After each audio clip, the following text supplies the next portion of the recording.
জুবিন দা নাই বুলি আচলতে ভাবিবই নোৱাৰি। ৰাতিপুৱা জুবিন দা নোহোৱা হোৱাৰ পিছৰ পৰাহে জুবিন দাৰ বেছিকৈ গান শুনা হৈছোঁ, ৰাতিপুৱাৰ পৰা গধূলিলৈকে। গতিকে কৰি আছোঁ, তেওঁ কৰি আছোঁ, সপোনে সপোনে তেওঁ আছে লগত। জুবিন দাৰ প্ৰায় 47 নে 48 বৰ্ষৰ যিটো জন্মদিন আছিলে, সেই জন্মদিনটোতে এদিন মই জুবিন দাক গৈ ক'লোঁ যে দাদা, মোৰ পৰা জন্মদিনততো চবেই উপহাৰ দিয়ে, মই কিন্তু আপোনাৰ পৰা উপহাৰ এটা ল'বলৈ আহিছোঁ, আজি মই খালী হাতে আহিছোঁ। কি লাগে? মই কৈছোঁ আপোনাৰ হাতখন লাগে। লৈ যা মোৰ হাতখন, এবাৰ ভবা বোলে আপোনাৰ হাতখনে কিমান গল্প কবিতা লিখিলে, কিমান গান লিখিলে, কিমান মাইক্ৰফোনত আপুনি হাত দিলে, কিমান মনৰ কথা আপুনি ক'লে। গতিকে হাতখন যদি মোৰ ওচৰত যদি থাকে, তেতিয়াহ'লে আপোনাৰ হাতখন মই মোৰ ওপৰত থকা নিচিনা মই উপলব্ধি কৰিম।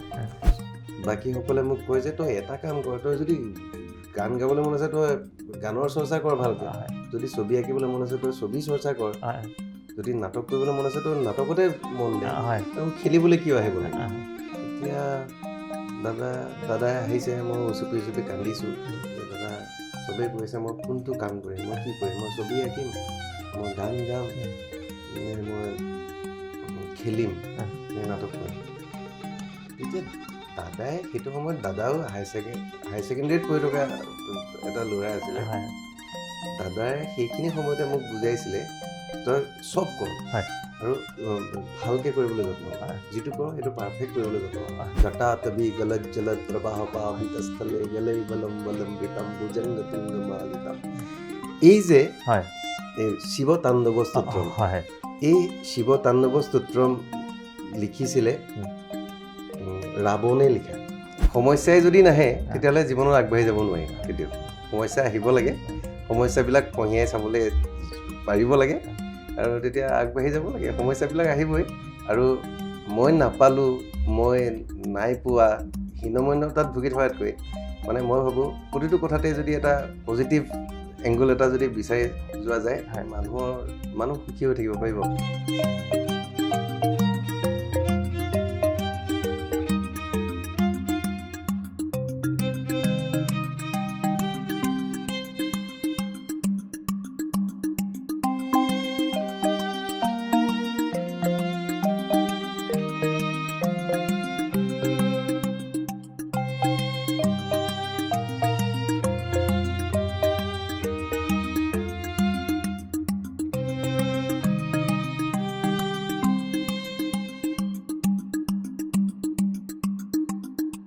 নমস্কাৰ, মই উত্তম বৰুৱা।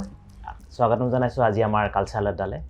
আজি আমাৰ কালচাৰেল আড্ডাৰ অতিথি হিচাপে আছে বিশিষ্ট অভিনেতা, চিত্ৰভাস্কৰ্য শিল্পী তথা গীতিকাৰ দিগন্ত মাধৱ গোস্বামী। দিগন্ত মাধৱ গোস্বামী তেখেতৰ নামটোৱে পৰিচয়, তেখেতক আকৌ মই সুকীয়াকৈ পৰিচয় দিয়াৰ প্ৰয়োজন নাই। তথাপিও আমিতো তেওঁক চিনি পাওঁৱেই ভালকৈ, গতিকে আপোনালোককো আমাৰ অতিথি হিচাপে আজি চিনাকি কৰি দিবলৈ আহিছোঁ। আহকচোন তেওঁৰ লগত অলপ কথা পাতোঁ। দিগন্ত দা, স্বাগতম। নমস্কাৰ। ভালে আছে? একদম সদায় ভাল মোৰ। দিগন্ত দা, মই জানো মানে জুবিন দা বিহীন আজি প্ৰায় 90টা দিনে হ'বহি, তো কেনেকুৱা অনুভৱ হৈ আছে এতিয়ালৈকে? জুবিন দা নাই বুলি আচলতে ভাবিবই নোৱাৰি। ৰাতিপুৱা জুবিন দা নোহোৱা হোৱাৰ পিছৰ পৰাহে জুবিন দাৰ বেছিকৈ গান শুনা হৈছোঁ, ৰাতিপুৱাৰ পৰা গধূলিলৈকে জুবিন দাৰ গানেই শুনা যায়। আৰু জুবিন দাৰ স্মৃতিখিনি জীয়াই ৰাখিবৰ বাবে তেওঁৰ অনুৰাগীসকলেই হওক বা শিল্পৰ চৰ্চা কৰি থকা অন্যসকলেই হওক, যেনেদৰে কাম কৰি আছে, ময়ো ব্যতিক্ৰম নহয়। গতিকে কৰি আছোঁ, তেওঁক শুৱৰি আছোঁ, সপোনে সপোনে তেওঁ আছে লগত। আপোনাৰ এই যাত্ৰাটো মানে কেনেধৰণে আৰম্ভ হৈছিলে?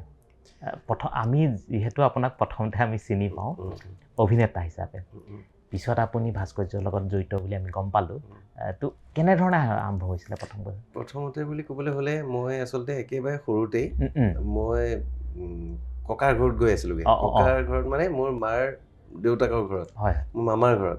ক'ত আছিলে? যোৰহাটত। যোৰহাটত আছিলে। যোৰহাটত থাকি মই তাতে পঢ়িলোঁ, LP স্কুল মই তাতে পঢ়িলোঁ, আৰু এটা সত্ৰীয়া পৰিৱেশত মই ডাঙৰ দীঘল হোৱাৰ সুবিধা পালোঁ। তাতে মাৰ্গীয় সংগীতৰ সোৱাদ পালোঁ। যোৰহাটৰ ক'ত? বালিগাঁও। বালিগাঁও। বালিগাঁও ৰতনপুৰ বৰকলীয়া সত্ৰত হয় হয় মোৰ শৈশৱটো পাৰ কৰিলোঁ। হয় হয় তাতে সত্ৰীয়া সংস্কৃতিৰ সৈতে চিনাকি হোৱাৰ সুযোগ সুবিধা পালোঁ। মহাপুৰুষীয়া সংস্কৃতিৰ সৈতে চিনাকি হ'লোঁ। আৰু আসন মোৰ ককায়ে খুব ধুনীয়া আসন কাটে, মানে আসন বনায়, মহাপুৰুষীয়া আসন নিৰ্মাণ কৰে, চিত্ৰকলাৰ চৰ্চা কৰে আৰু সমানুপাতিকভাৱে মাৰ্গীয় সংগীতৰ সাধনা চলি থাকে। আৰু যিহেতু সত্ৰীয়া পৰিৱেশ, বিভিন্ন ধৰণৰ ভাওনা কৰিবলৈ পালোঁ প্ৰথমতে, ভাওনাৰ সৈতে চিনাকি হ'লোঁ। শৈশৱটো তেনেকৈ পাৰ কৰিলোঁ। তাৰপিছত যেতিয়া মই হাইস্কুলৰ পঢ়িবৰ বাবে মই আকৌ বিহপুৰীয়া নিজৰ ঘৰখনলৈ আহিলোঁ। বিহপুৰীয়ালৈ আহিলে। তাতে নাট্য চৰ্চাৰ এটা প্ৰাণ কেন্দ্ৰ বুলি ক'ব পাৰি অসমৰ বিহপুৰীয়া। আৰু তাতে বিভিন্ন নাট্যানুষ্ঠান আছে। তাতে নাটকৰ সোৱাদ ল'লোঁ, নাটক শিকিবলৈ আৰম্ভ কৰিলোঁ। বিহপুৰীয়া থিয়েটাৰ একাডেমীৰ পৰা নাটকৰ এবছৰীয়া এটি পাঠ্যক্ৰমো গ্ৰহণ কৰিলোঁ। তাতে মৌচাক, নাটকম ইত্যাদি বিভিন্ন নাট্যগোষ্ঠীৰ সৈতে জড়িত হোৱাৰ সুযোগ পালোঁ। তেনেকৈ নাট্যকলাৰ বিভিন্ন বিষয়বস্তুৰ সৈতে সাঙুৰ খাই পৰিলোঁ। আৰু যিহেতু আপুনি কৈছোঁ গোস্বামী লিখে আৰু গোস্বামী মানুহখিনিক সমাজৰ এটা উচ্চ স্থান দিয়া হয়, মানে আমি গোসাঁই ঘৰ বুলি কওঁ। আৰু এতিয়াও মই যিহেতু নিজেও যোৰহাটৰ ঘৰত বা আমাৰ ঘৰত কিবা এটা যদি অনুষ্ঠান পাতোঁ, আমি গোসাঁইক নিমন্ত্ৰণ জনাওঁ।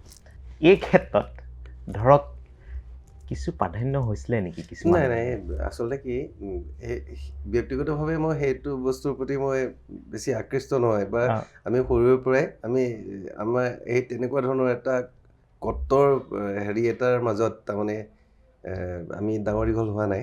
মোৰ ককাও ৰাষ্ট্ৰপতি পুৰস্কাৰপ্ৰাপ্ত এগৰাকী কৃতি শিক্ষক আছিলে। গতিকে বিজ্ঞানৰ বিষয়টো ককায়ে খুব ভালকৈ আমাক সৰুৰে পৰাই বুজাইছিলে। বৈজ্ঞানিক দৃষ্টিভংগীৰে চাবৰ বাবে, মানুহৰ মাজত হীন ভাৱ, মই উচ্চ মই নীচ বুলি ভাবিবৰ বাবে আমাক যাতে সেইটো আমি কেতিয়াও নাভাবোঁ, তাৰ বাবে আমাক অনবৰতে চোকা নজৰ দিছিলে। আৰু তেনেকুৱাকৈ মোৰ এটা কথা মনত পৰে, ককা ৪ নং ৱাৰ্ড প্ৰাথমিক বিদ্যালয়ৰ শিক্ষক আছিলে। আমিও তাতে পঢ়িছিলোঁ। আচ্ছা, মোৰ ককায়ে কোৱা এটা কথা মনত পৰে। এদিন ককায়ে সংস্কৃত পঢ়ুৱায়, আৰু এদিন কি হ'ল যে আৰবী শিক্ষকগৰাকী নাই। তেতিয়া ককাক কোনোবা এগৰাকী শিক্ষকে ক'লে যে আজি শিক্ষকবিলাক নাই, ল'ৰা ছোৱালীবিলাকে হেৰি কৰিব, কোন যাব? মই যাওঁ। ককায়ে গৈ সেই আৰবী ক্লাছটোত গৈ পেলাই ককায়ে এটা ক্লাছ দিছিলে। আৰু সেই ক্লাছটোৰ কথা এদিন মই এনেকৈ হ'লোঁ, ককাৰ লগত এদিন ককা ৰিটায়াৰ হোৱাৰ পিছত ককাৰ চাইকেলতে উঠি মই বজাৰলৈ ওলাই গৈছিলোঁ। তেতিয়া এজন মানে মুছলমান যুৱকে আহি ককাক আহি পেলাই নমস্কাৰ জনাইছে। তাৰপিছত কৈছে, চিনি পোৱা নাই তোমাক? ছাৰ, আপুনি যে আমাক এদিন ক্লাছ কৰিবলৈ আহিছিলে ছাৰ, আপোনাৰ মানে সেই কথাটো সোঁৱৰাই দিছে। তেতিয়া মোক কৈছে, ককাৰ কথা কৈছে যে ককায়ে সেই ক্লাছটোৰ কথা তেওঁ তেতিয়াও পাহৰিব পৰা নাই। তেতিয়াই আমাৰ নিচিনা তেওঁ যুৱক। নাই, আমাৰ সেইটো আছিলে, আমি সেইটো সংস্কৃতিতে ডাঙৰ হৈছোঁ। এতিয়া মোৰ যিটো মানে গুৱাহাটীলৈ আহি পেলাই যিটো ৰুমমেট আছিলে, মুজিবুৰ ৰহমান জজ বুলি কওঁ, তো আমি কোনোদিন সেইটো ভেদভাৱ নাপালোঁৱেই যে ইপিনে মই নিজেও ব্ৰাহ্মীণ, তো সেই ভেদভাৱটো নাছিলে। তেনেকুৱা এটা হেৰিতে ডাঙৰ হোৱা হৈছে। তথাপিও মানে কেতিয়াবা ধৰক কোনোবা ক্ষেত্ৰত হয়নো যে নহয় তই গোস্বামী ঘৰ বা সত্ৰৰ বিশেষকৈ, তো সেই কিবা তেনেকুৱা সমস্যা হৈছিলে নেকি? বা পঢ়া শুনাৰ ক্ষেত্ৰতো হয়, যেতিয়া এডমিশ্যনৰ ক্ষেত্ৰত সেইটো এটা আছেই আমাৰ এটা সমস্যা, ধৰক কাষ্টৰ লৈ পেলাই বা হেৰিটো লৈ পেলাই, এইটো তেনেকুৱা কিবা সমস্যা কেতিয়াবা হৈছিলে নেকি? নাই, আচলতে সমস্যাই যদি নাহে তেতিয়াহ'লে জীৱনত আগবাঢ়ি যাব নোৱাৰি কেতিয়াও। সমস্যা আহিব লাগে, সমস্যাবিলাক ফঁহিয়াই চাবলৈ পাৰিব লাগে, আৰু তেতিয়া আগবাঢ়ি যাব লাগে। সমস্যাবিলাক আহিবই। আৰু মই নাপালোঁ, মই নাই পোৱা, হীনমন্যতাত ভুগি থকাতকৈ মানে মই ভাবোঁ প্ৰতিটো কথাতে যদি এটা পজিটিভ এংগল এটা যদি বিচাৰি যোৱা যায়, মানুহ সুখী হৈ থাকিব পাৰিব। দিগন্তদা, আপুনি মই আকৌ এবাৰ আহিছোঁ আগৰ কথাটোত, আপুনি ৰামধেনু আৰু ৰঙৰ লগতো জড়িত হৈ আছিলে 2011 চনৰ পৰা। কেনেধৰণে আছিলে? আচলতে প্ৰথমতে মই মানে ইউনিভাৰ্চিটিত পঢ়ি থকা সময়খিনিৰ কথা।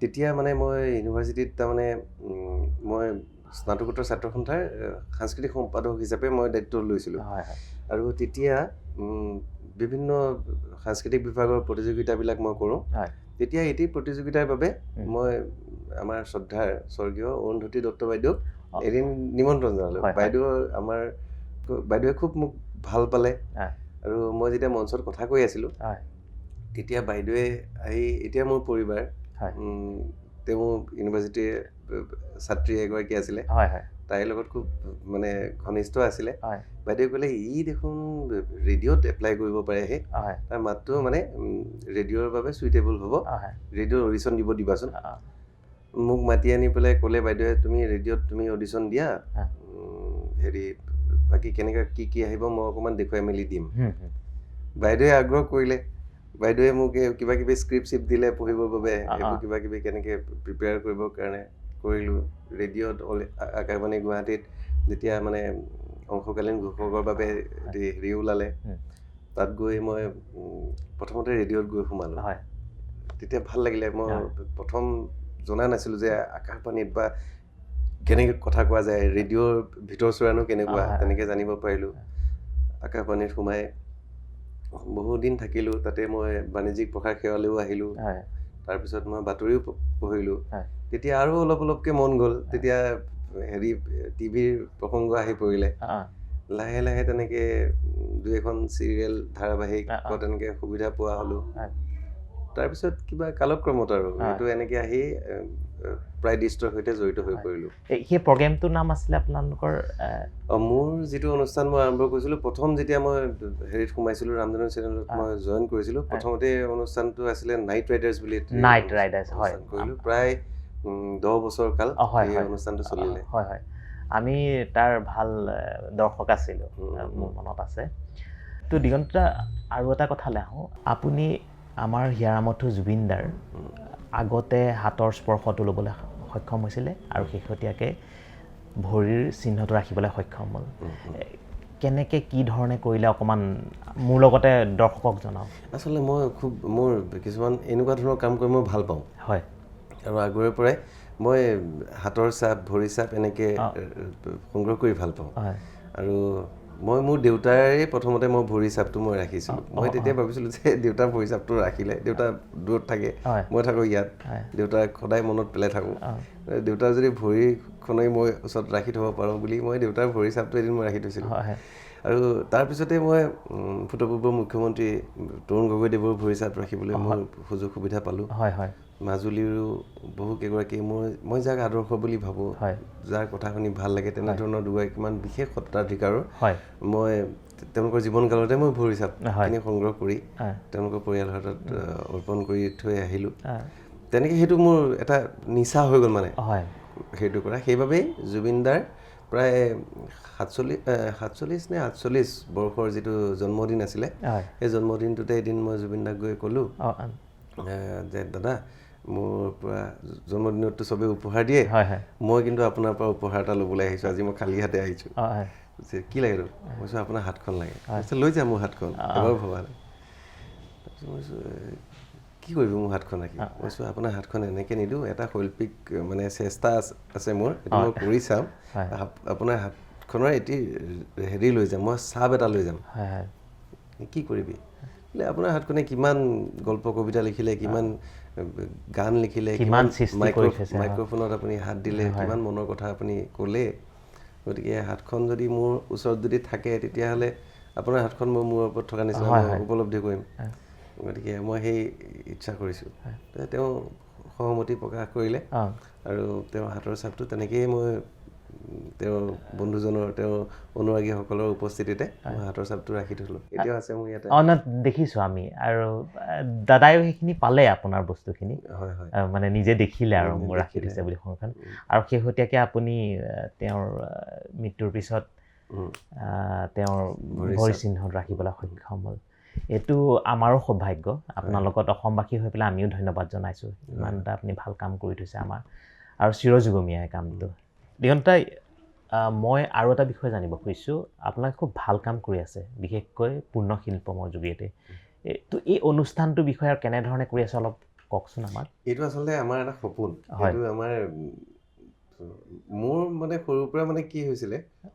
অলপ আগৰ পৰা গুচি যাওঁ মই আকৌ শৈশৱৰ পৰা আৰম্ভ কৰিলোঁ তেতিয়া মই হাই ছেকেণ্ডেৰী মানে হাইস্কুলত পঢ়ি আছিলোঁ আৰু তেতিয়া তাৰমানে যি স্কুলৰ যি বাৰ্ষিক খেল ধেমালি হয় বাৰ্ষিক খেল ধেমালিবিলাকত তাৰমানে কি কৰোঁ মই মানে চবতে মানে অংশগ্ৰহণ কৰিবলৈ মোৰ বিৰাট দুৰ্বাৰ হেঁপাহ এটা এই বৰগীত গাই আহিলোঁ তাৰপিছতে মুখাভিনয় কম্পিটিশ্যন থাকিলে আকৌ মুখত ৰং বিৰং হৈ পেলাই মুখাভিনয় কৰিবলৈ গ'লোঁ তাৰ পৰা সেই দৌৰ মাৰি আহি পেলাই আকৌ বেলেগ এটা কম্পিটিশ্যন কৰিবলৈ আহিলোঁ কবিতা আবৃত্তি থাকিলে মুখৰ ৰং বিৰং যোৱাই নাই তেনেকেই তাৰ পৰা গৈ আকৌ বেডমিণ্টন খেলা থাকিলে তাত গ'লোঁ চেছ খেলা থাকিলে তাত গ'লোঁ মই চেছ খেলিছিলোঁ বেডমিণ্টন খেলিছিলোঁ খেলৰ ভিতৰত সেই বেডমিণ্টনত তাৰমানে সেইবাৰ কি হ'ল মই মানে ছেমি ফাইনেল পালোঁ স্কুলত আৰু তেতিয়া ছেমি ফাইনেল খেলিবলৈ আহিব লাগে ইফালে মোৰ বৰগীতৰ প্ৰতিযোগিতা হৈ আছিলে প্ৰতিযোগিতা কৰি চুৰিয়া তুৰিয়া পিন্ধি আহি মই প্লে'গ্ৰাউণ্ড পাওঁতে তাৰমানে মোৰ দেৰি হৈ গ'ল আৰু মোৰ বিপক্ষ যিজন আছিলে তেওঁক মানে উইনাৰ দি দিলে তাৰমানে লেট হোৱাৰ কাৰণে মোৰ লেট হ'ল বহুত সময় মোৰ কাৰণে ৰ'ব লগা হ'ল তেতিয়া মই বহুত কান্দিছোঁ তাৰমানে কান্দিছোঁ মইতো খেলিব পাৰিলোহেঁতেন মই ইমান প্ৰেক্টিছ কৰিছোঁ কিবা কিবি কৰিছোঁ মই খুব কান্দি আছোঁ তেতিয়া মোৰ দাদা তেতিয়া সি আহিলে আহি মোক বুজাইছে মোক বুজাব পৰা নাই বাকীসকলে মোক কয় যে তই এটা কাম কৰ তই যদি গান গাবলৈ মন আছে তই গানৰ চৰ্চা কৰ ভালকৈ যদি ছবি আঁকিবলৈ মন আছে তই ছবি চৰ্চা কৰ যদি নাটক কৰিবলৈ মন আছে তই নাটকতে মন দে আকৌ খেলিবলৈ কিয় আহিব লাগে চবেই এনেকৈ কৈ আছে যে যি কৰে এটাই কৰ ভালকৈ কৰ এতিয়া দাদাই আহিছে মই উচুপি কান্দিছোঁ যে দাদা চবেই কৈ আছে মই কোনটো কাম কৰিম মই কি কৰিম মই ছবি আঁকিম মই গান গাম নে মই খেলিম নে নাটক কৰিম তেতিয়া দাদাই সেইটো সময়ত দাদাও হাই ছেকেণ্ডেৰীত পঢ়ি থকা এটা ল'ৰা আছিলে দাদাই সেইখিনি সময়তে মোক বুজাইছিলে যে মোৰ এতিয়াও মনত আছে এই ক্লাছৰুমটো এটা শূন্য ক্লাছৰুম এটা তাত মই অকলে বেঞ্চ এখনত ভেজা দি পেলাই মই কান্দি আছোঁ আৰু দাদাই আহি পেলাই মোক বুজাইছে চা যে অৰ্জুনে 2খন হাতেৰে কাৰ চলাব জানিছিলে সেইকাৰণে অৰ্জুনৰ নাম আন এটা নাম আছিলে সব্যসাচী সোঁহাতেও কাৰ মাৰিব পাৰে বাওঁহাতেও কাৰ মাৰিব পাৰে গতিকে তাৰ বাবে অৰ্জুনৰটো কুৰুক্ষেত্ৰৰ যুদ্ধৰ সময়ত সুবিধাই হৈছিলে 2খন হাতে মাৰিব পাৰে কাৰণে এইফালেও মাৰিলে সিফালেও মাৰিলে যেতিয়া গতিকে অৰ্জুনৰ আৰু উপাধি এটাই হ'ল যে তেওঁ সব্যসাচী শচীন তেণ্ডুলকাৰে বলিঙো কৰিব পাৰে বেটিঙো কৰিব পাৰে দুয়োটাতে তেওঁ সুনাম আছে গতিকে তাৰ বাবে অলৰাউণ্ডাৰ বুলি তেওঁ এটা সন্মানহে পাইছে তেওঁ কিয়নো বলিঙেই কৰে যদি বলিঙে কৰে বেটিঙে কৰে যদি বেটিঙে কৰে বুলি তেওঁ সেই কনচেপ্টত নাই গতিকে তেওঁতো সুবিধাই হৈছে গতিকে সেই ন্যায়টো তই তই চব কৰ আৰু ভালকৈ কৰিবলৈ যত্ন কৰ যিটো কৰ সেইটো পাৰফেক্ট কৰিবলৈ যত্ন কৰ এই পূৰ্ণ শিল্পমত এতিয়া ঘটনাটো হ'ল কি পূৰ্ণ শিল্পমৰ কনচেপ্টটো মোৰ সেই দিনতে মোৰ জাগৃত হৈছিলে যে মই এনেকুৱা ধৰণৰ এটা অনুষ্ঠান এটা কৰিম য'ত মোৰ মানে চব থাকিব মই তাত মই কেতিয়াবা গান গাবলৈ মন গ'লে গান গাম ছবি আঁকিবলৈ মন গ'লে ছবি আঁকিম আৰু নাটক কৰিবলৈ মন গ'লে এক্টিং কৰিবলৈ মন গ'লে এক্টিং কৰিম এনেকুৱা এটা হ'ব বুলি মোৰ সপোনটো সেইটোৱে আছিলে মানুহৰ এম ইন লাইফ বুলি যে কয় নহয় মোৰ এম ইন লাইফটো এনেকুৱা ধৰণৰ আছিলে মোৰ এইমটো এনেকুৱা আছিলে যে মই এনেকুৱা এটা প্লেটফৰ্ম এটা মোক লাগে তাৰ গতিকে সেইটোকে লৈ মই আহি থকাৰ কাৰণে সময়ে সময়ে মই বিভিন্ন মানুহ লগ পালোঁ বিভিন্ন বন্ধুবৰ্গ লগ পালোঁ আৰু একেবাৰে নথকা দিনত মই বেনাৰ চাইনবোৰ্ড লিখিও মই প্ৰথমৰ পৰা মই এনেকৈ আৰম্ভ কৰা বেনাৰ চাইনবোৰ্ডো লিখিছোঁ কলেজত পঢ়ি থকা দিনবিলাকত তাৰে মই খৰচটো উলিয়াইছোঁ মোৰ পঢ়াৰ খৰচটো দিবৰ বাবে বৰ ঘৰখন আছেই তথাপিতো কিছুমান খৰচ উলিয়াবৰ কাৰণে তেনেকৈ মই কৰিছোঁ কেতিয়াবা নাটক এখন কৰিবলৈ গৈ পেলাই ক'ৰবাত পুৰস্কাৰ পাইছোঁ প্ৰাইজ মানি পাইছোঁ সেইখিনিয়ে মোৰ সহায় হৈছে গতিকে ইটো সিটোৰ পৰিপূৰক হিচাপে থাকিবৰ কাৰণে এদিন গঢ় দিলোঁ পূৰ্ণ শিল্পম পূৰ্ণ মানে সম্পূৰ্ণ শিল্প মানে শিল্প আৰু যিহেতু মই সংস্কৃতৰ ছাত্ৰ গতিকে নামটো এনেধৰণে আহিলে আৰু আমি পূৰ্ণ শিল্পম নামটো লৈ প্ৰথমে আমি চেন এনিমেশ্যন লাইভ শ্ব' কৰিবৰ কাৰণে আমি গ'লোঁ তেনেকৈ মঞ্চই আমি চেন এনিমেশ্যন কৰিলোঁ তাৰপিছত আমাৰ এটি আমাৰ কাৰখানা হ'ল য'ত আমি হেৰি বনাওঁ, আমি প্ৰতিমূৰ্তি নিৰ্মাণ কৰোঁ, মেমেণ্টসমূহ নিৰ্মাণ কৰোঁ। লাহে লাহে আমি এটা অডিঅ' ষ্টুডিঅ'ৰ কাৰণে আগবাঢ়িলোঁ। সৰু সুৰা এতিয়া অডিঅ' ষ্টুডিঅ', মন গ'লে গান এটা গাওঁ। মই তাকে আপোনাক সেইটো বিষয়ে সুধিম। জন্মগতভাৱে আপুনি এটা অৰ্হতা পাইছিলে যে সংস্কৃতৰ ওপৰত অকণমান হ'লেও আমাতকৈ পাৰ্গত আপুনি। নহয়, সেইটো আমি জানো। আৰু এতিয়া খুব ভাল কথা, মই যিহেতু গম পাওঁ আপুনি বহুত বস্তু সংস্কৃতৰ সংৰক্ষণো কৰিছে আৰু সংস্কৃতৰ পৰা অসমীয়ালৈ ৰূপান্তৰো কৰিছে। শেহতীয়াভাৱে আপোনাৰ মই এটা চাইছিলোঁ, কামাখ্যা মন্দিৰৰ ওপৰত, মা কামাখ্যাৰ ওপৰত এটা বৰ সুন্দৰ নাম আছিলে। আৰু কি কি কৰি আছে? আচলতে আমি সৰুৰ পৰাই মানে সংস্কৃতৰ যিসমূহ স্তোত্ৰবিলাক আছে, এতিয়া ল'ৰা ছোৱালী নতুন প্ৰজন্মৰ মুখে মুখে এটি আপুনি শুনিবলৈ পাব, জটা তবি গলজ জলদ প্ৰবাহ পাবিতস্থলে গলে বলম বলম বিতম ভুজংগ তুংগ মালিতম। এই যে শিৱ তাণ্ডৱ স্তোত্ৰম এতিয়া যে শুনিবলৈ পাইছে, এই শিৱ তাণ্ডৱ স্তোত্ৰম লিখিছিলে ৰাৱণে লিখা। ৰাৱণে লিখা ন এইটো? মানে ৰাৱণে লিখা। যেতিয়া ৰাৱণে ভাবিছিলে যে সদায়নো কৈলাশত আহি কিনো হেৰি কৰোঁ, মহাদেৱক আৰাধনা কৰোঁ, গোটেই কৈলাশখনেই লৈ যাওঁ, মোৰ সোণৰ লংকা আছে, সোণৰ লংকাত মহাদেৱ ভালকৈ থাকিব পাৰিব। গতিকে সেই উদ্দেশ্যৰে যেতিয়া লৈ যাব ধৰিছিলে, তেতিয়াই সেইখিনি সময়তে গোটেই কৈলাশ পৰ্বতখন দাঙি লৈ যাব ধৰোঁতেই এটা বিঘিনি ঘটিছিলে। এইটো এটা শাস্ত্ৰসন্মত এটা কাহিনী আছে। আৰু তেতিয়া মহাদেৱে কৈলাশ পৰ্বতখন হেঁচা মাৰি ধৰিছিলে ভৰি বুঢ়া আঙুলিয়ে, আৰু ৰাৱণক হেঁচা মাৰি ধৰিছিলে। আৰু ৰাৱণ এনেকুৱা পণ্ডিত আছিলে যে ইনষ্টেণ্ট তেওঁ ছন্দবদ্ধভাৱে এটি লয় লালিত থকা এটি প্ৰাৰ্থনা, মহাদেৱৰ এটি বিশেষ প্ৰাৰ্থনা তেওঁ প্ৰস্তুত কৰি উলিয়াইছিলে। এটি সাহিত্য, তাৰমানে উন্নত সাহিত্য, যে জটা তবি গলজ জলদ প্ৰবাহ পাবিতস্থলে বুলি পেলাই এটি প্ৰাৰ্থনা কৰিছিলে, আৰু তাতে মহাদেৱ সন্তুষ্ট হৈছিলে বুলি শাস্ত্ৰত উল্লেখ আছে। গতিকে সেই তেতিয়াৰ সাহিত্যটো আজি কুপতি, আজিৰ নতুন প্ৰজন্মক মানে হেৰি কৰিব পৰাকৈ, আহ্লাদিত কৰিব পৰাকৈ উজ্জীৱিত হৈ আছে। সেই বস্তুবিলাক আমি ধৰি ৰখাটো খুবেই প্ৰয়োজনীয়। নিশ্চয় নিশ্চয়। আৰু সংস্কৃতৰ ছাত্ৰ হিচাপে এই ভাষাৰ যি লালিত্য, সংস্কৃত ভাষাটো বহুত সুন্দৰ ভাষা, বহুত ধুনীয়া ভাষা, আৰু ইয়াত সাহিত্যৰ লগতে ইয়াত বিভিন্ন দিশ সোমাই আছে। গতিকে ভাষাটোৰ যেতিয়া চৰ্চা কৰিবলৈ এটি সুযোগ সুবিধা পালোঁ, গতিকে মই ভাবিলোঁ যে বেলেগটো একো কৰিব নোৱাৰিলোঁ, মইতো বিভাগটো মই বেলেগলৈ গুচি আহিলোঁ, মই ছবি আঁকো বা শিল্প সৃষ্টি কৰোঁ। গতিকে সেই মাধুৰ্য থকা এই সুৰবিলাক, শব্দবিলাক আমি নতুন প্ৰজন্মৰ বাবে যদি সাঁচি থৈ যাব পাৰোঁ, ভাল পাব। খুবেই ভাল। শেহতীয়াকৈ আপুনি, মই যিমান দূৰ গম পাওঁ, গীতাখনো কৰি আছে, অকণমান কৈ দিয়ক। গীতাখন তাৰমানে সেইটো এটা ডাঙৰ কথা। সকলোৱে গীতা পাঠ কৰাটো খুবেই বাঞ্ছনীয়। গীতাখন পঢ়িব লাগে। গীতাখন পঢ়িলে বুজি পাব জীৱনটো আচলতে কি হয়, জীৱনৰ সত্যটো কি। সৰুতে আমি শুনিছিলোঁ যে গীতাখন নপঢ়িবি, গীতা পঢ়িলে মানুহ পাগল হৈ যাব। আচলতে আগতে আমাৰ মানুহক মানে অলপ বিভ্ৰান্তি কৰে। গীতা আচলতে হয়, গীতাখন পঢ়িলে মানুহ পাগল হ'ব, আপাতৰ দৃষ্টিত মানুহ পাগল হ'ব। যদি বুজি পায়, মৰ্মে মৰ্মে যদি উপলব্ধি কৰে এই কথাবিলাক, তেতিয়াহ'লে নিশ্চয় পাগল হ'ব লাগিব, যেনেকৈ অৰ্জুন পাগল হৈ গৈছিল। হয়, আৰু এইটো একদম সঁচা কথা। ময়ো কেইবাটা চেপ্টাৰ পৰা পঢ়িছোঁ।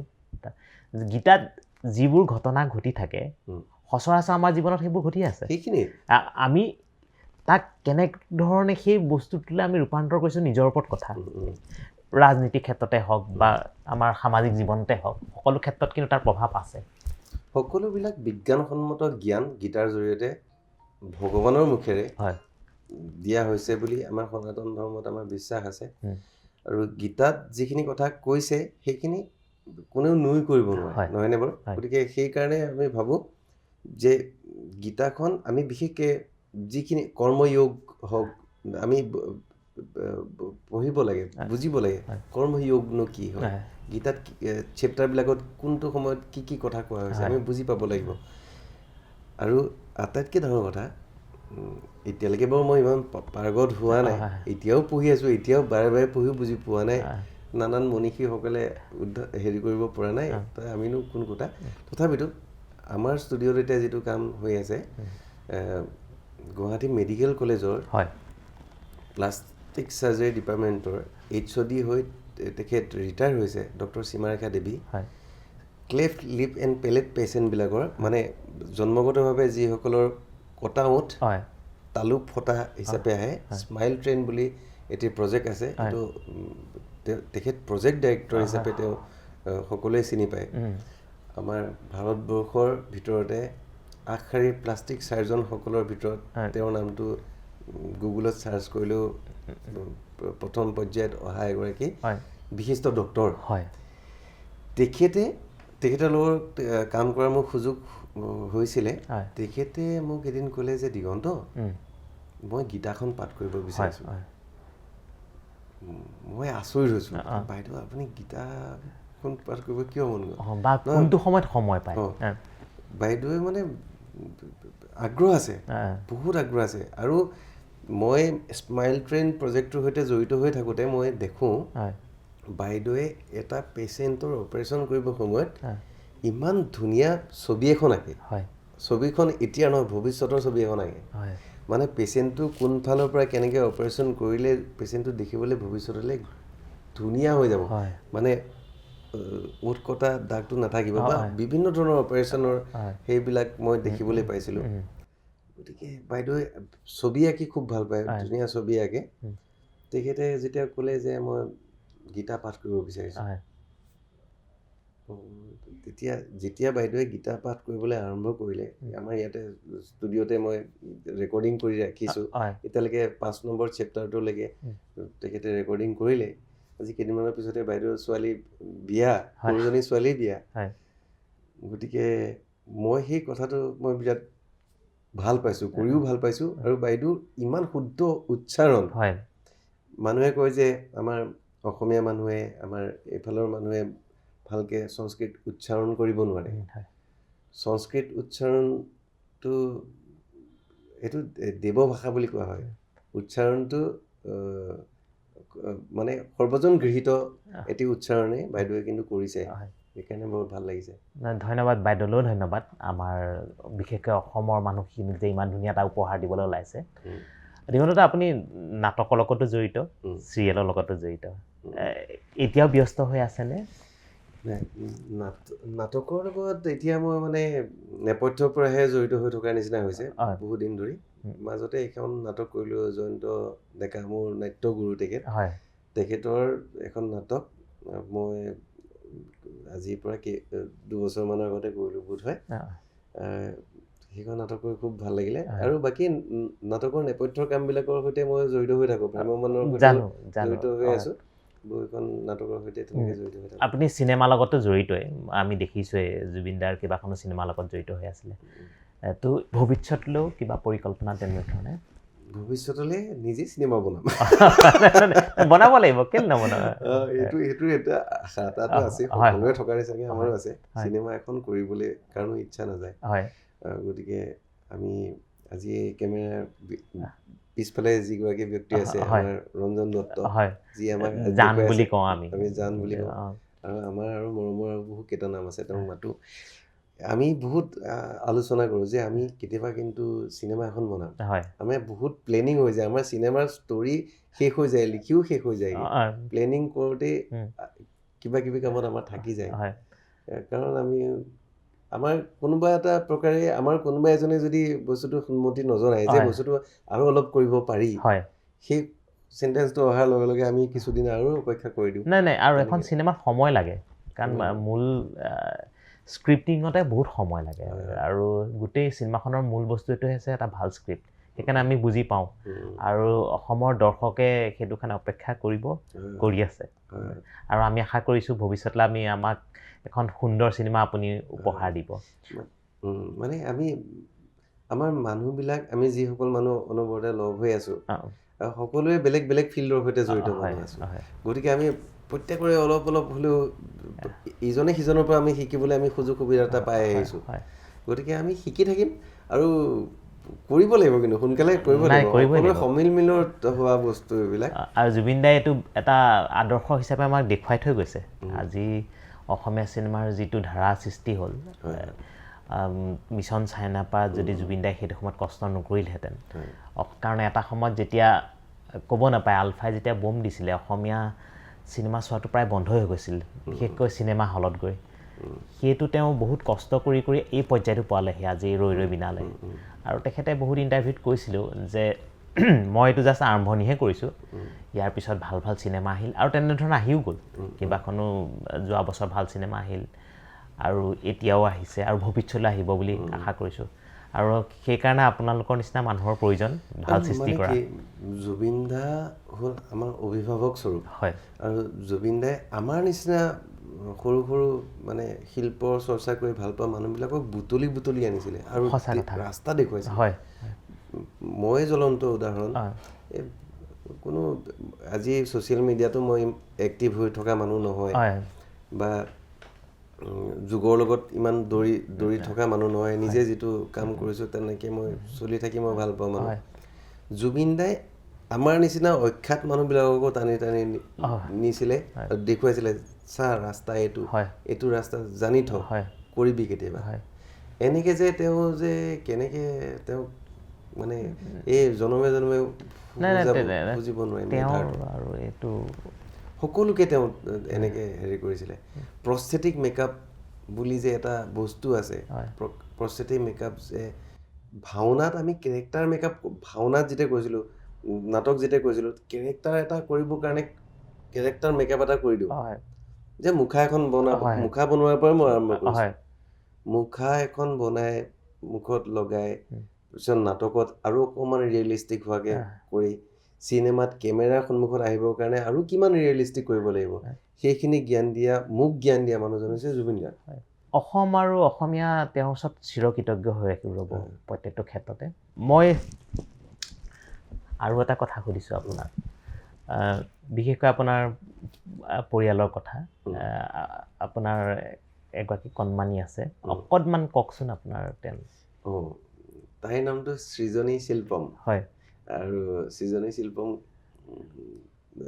তাইৰ নামটো আমি থৈছিলোঁ হয় আৰু আশা ৰাখিছিলোঁ তাইৰ যাতে নামটো কোনোবাই সুধিলে আৰু মই যিহেতু সংস্কৃতৰ গতিকে শিল্পম শব্দটো লৈ আমাৰ পূৰ্ণ শিল্পম আছিলে গতিকে সৃজনী শিল্পম এনেকৈ ৰাখি দিলোঁ